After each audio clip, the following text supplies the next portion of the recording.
Coucou, on se retrouve aujourd'hui en ce dimanche 12 mars pour vous parler de mon genre favori qui sont les romans historiques étrangers.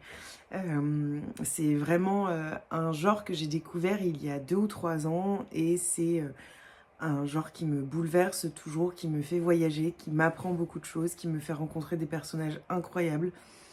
Et donc voilà, c'est devenu mon genre de prédilection. D'ailleurs, je pense que ma bibliothèque est composée en majorité de romans historiques, en tout cas pour les 3 quarts. Donc voilà, ça a été très dur de choisir, notamment parce que les 3 quarts de mes coups de cœur sont des romans historiques. Et donc forcément, c'est un petit peu dur de choisir entre des coups de cœur, mais je me suis dit que je ferais peut-être d'autres parties, peut-être que je vous en présenterai d'autres à d'autres moments. Mais là, j'en ai sélectionné 6 romans qui m'ont bouleversée, qui m'ont énormément touchée. 6 romans dans des parties différentes du monde. J'ai essayé de mélanger un petit peu et d'avoir des romans qui nous font voyager. Voilà, 6 romans qui nous font voyager à travers le monde, à travers l'histoire. Et donc, j'espère que ça va vous plaire. Et on débute tout de suite. Petite de Édouard Carré, publié au Cherche Midi, et il est sorti depuis, parce que moi je l'ai lu il y a au moins 2 ans, il est sorti depuis je crois chez Pocket, mais je ne suis pas sûre, il faudrait que je vérifie ça. C'est un roman absolument incroyable, un immense coup de cœur, et encore ça a vraiment été une rencontre coup de foudre en fait avec ce roman, tant pour la rencontre avec l'héroïne que par le côté historique, par l'écriture qui est absolument divine. C'est vraiment un petit bijou de la littérature que je ne peux que vous recommander. Il s'agit donc d'une biographie de Madame Tussaud, de son nom Marie Gros-Scholz. Nous sommes plongés au XVIIIe siècle, à Berne, à Paris, à Versailles, dans les rues de cette capitale lugubre et sombre, avec énormément de crimes et de misère. Et voilà, on est plongé dans ce Paris de l'ancien temps, en fait. Nous suivons donc Marie Gros-Scholz, plus connue sous le nom de Marie Tussaud, qui est une jeune orpheline qui va être recueillie par un sculpteur de cire. Et Édouard Carré décide de faire de Marie Tussaud la narratrice en fait de ce livre, de cette biographie. Et donc on est totalement immergé à ses côtés et c'est absolument splendide. Cette biographie est une grande précision historique, tout simplement parce que Édouard Carré s'est inspiré de faits vérifiés, de faits réels, et également des mémoires de Marie Tussaud qui, bien que parfois controversées, je ne sais pas exactement pourquoi, mais je sais qu'elles sont un petit peu controversées, sont tout de même les mémoires de Marie Tussaud. Et même si certains faits ne sont peut-être pas vrais, etc., c'est peut-être sa vérité à elle, et en soi, pour moi, c'est ce qui compte. Donc je suis en fait extrêmement bluffée par ce livre. J'ai même du mal à en parler tellement il m'a touchée, tellement il résonne encore. Et j'ai envie de le relire parce que je me dis, c'est peut-être pas assez fluide quand j'en parle.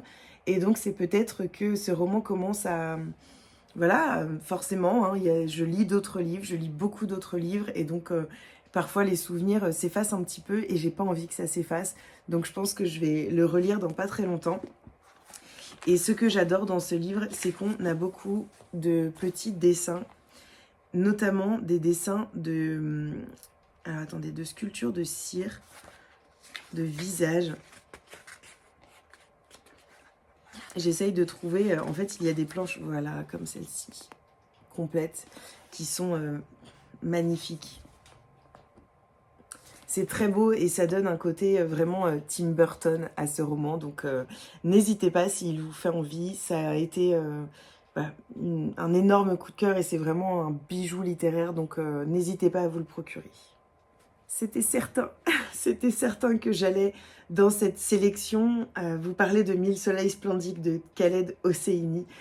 Vous n'allez plus en pouvoir de ce livre, mais ça a été un tel coup de cœur il y a 2 ans que je ne peux que vous en reparler aujourd'hui.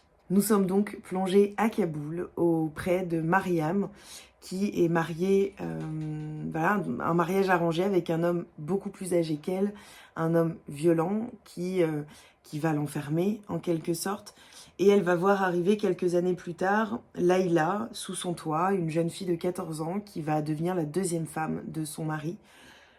Et c'est la vie de Mariam que l'on suit, la vie de Layla, c'est Kaboul que l'on découvre, c'est l'Afghanistan que l'on découvre à travers un portrait de femme au pluriel, et puis à travers le portrait de ce pays qui est sublime dans la plume de Khaled Hosseini, et on voit tout l'amour qu'il a pour son pays, tout l'amour qu'il a pour son peuple, et ce livre, c'est vraiment une incroyable pépite. Je vous en parle tellement que je sais même plus quoi vous dire pour vous donner envie, mais lisez-le, lisez ce roman parce que c'est toute la richesse de la plume de Khaled Hosseini, toute l'incroyable beauté de ses romans, l'incroyable authenticité de ses romans. Et puis on découvre l'Afghanistan, on découvre l'histoire de l'Afghanistan à travers l'histoire de Mariam. Et je pense que voilà, c'est un devoir de mémoire, de connaissance aussi. Donc n'hésitez pas à vous le procurer, il est en poche aux éditions 10-18. Et c'est un de mes plus gros coups de cœur. Et nous partons maintenant au Québec avec Coucoum de Michel Jean. C'est publié aux éditions Point. Je vous ai parlé de ce roman il n'y a pas longtemps. Je l'ai lu cet été, je crois, ou en septembre. C'est mon papa qui me l'avait conseillé, qui l'a lu quand on était en vacances ensemble et qui avait eu un énorme coup de cœur. Enfin, il m'en a parlé plusieurs fois. D'ailleurs, la femme de mon grand-père aussi en a parlé beaucoup.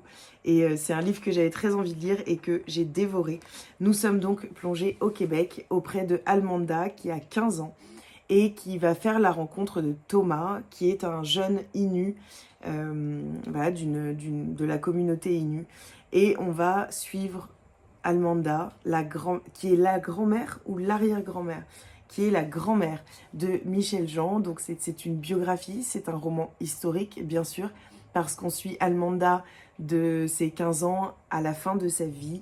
Et c'est un roman sublime, un roman où l'on découvre les plaines du Québec, où l'on découvre ces paysages absolument incroyables, cette nature luxuriante. Et puis ce peuple Innu qui a beaucoup de choses à nous apprendre, notamment son amour de la nature, sa façon de vivre en fonction des saisons, en fonction de ce que la terre lui offre à tel ou tel endroit. C'est incroyable. Donc on va suivre Almanda, on va suivre Thomas, on va suivre leur vie, leur amour. Et puis nous allons également les suivre dans leur désespoir, dans leur désillusion, dans les maltraitances que vont subir le peuple Innu. Voilà, on va voler leurs terres pour construire des chemins de fer, pour construire des villes, des villages. Et c'est un livre qui m'a énormément marqué et que je trouve extrêmement important pour se souvenir de ces peuples, parce qu'ils existent, qu'ils ont existé, qu'ils existent aujourd'hui, que leurs descendants existent. Et c'est extrêmement important de pouvoir se rendre compte à quel point on s'approprie parfois des choses, on s'approprie des territoires, on s'approprie des cultures. Et c'est tellement triste parce que c'est des cultures qui auraient tellement à nous apprendre aujourd'hui. Et voilà, ce livre est sublime, c'est un petit bijou. Michel Jean nous permet de rencontrer une grande dame et je ne peux que vous conseiller ce roman.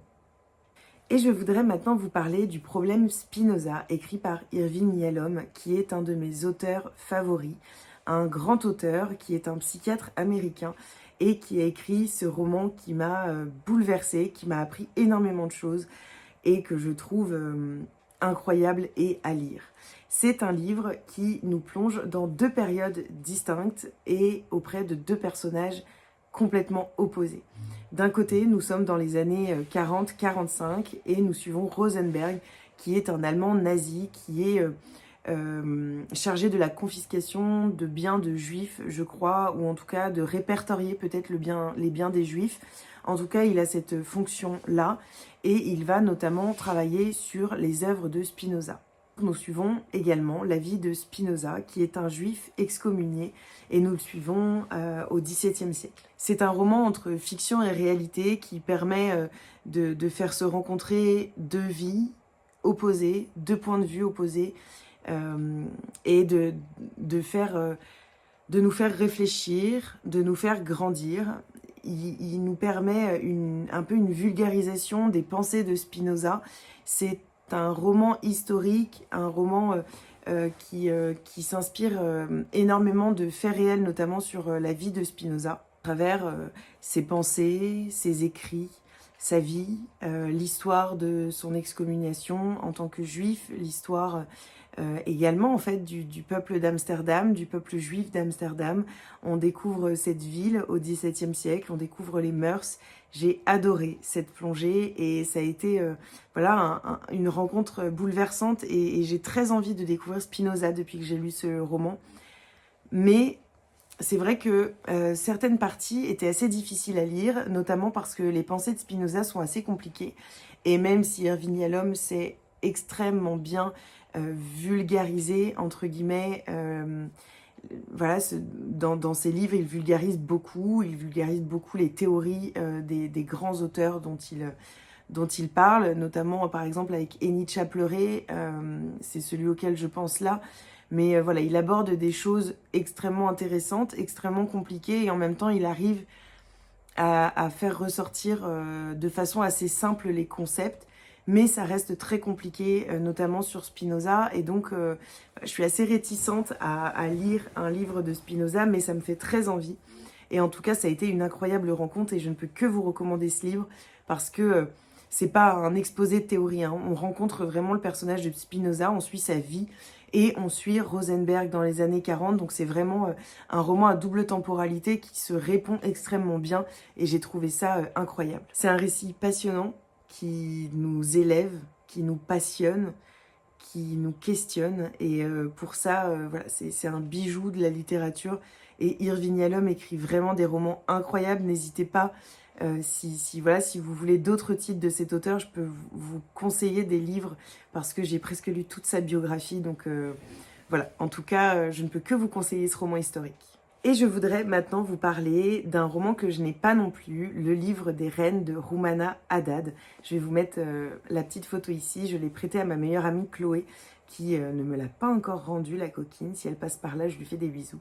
C'est un livre incroyable, un énorme coup de cœur, mais de toute façon, je vous présente ici des coups de cœur, parce que forcément, je choisis 6 romans historiques parmi une multitude de romans, et forcément, c'est les coups de cœur dont j'ai envie de vous parler. Le livre des reines, c'est une fresque familiale assez impressionnante dans le Moyen-Orient entre 1910 et 2015. Dans ce roman, nous suivons la descendance de Marine et Nazar.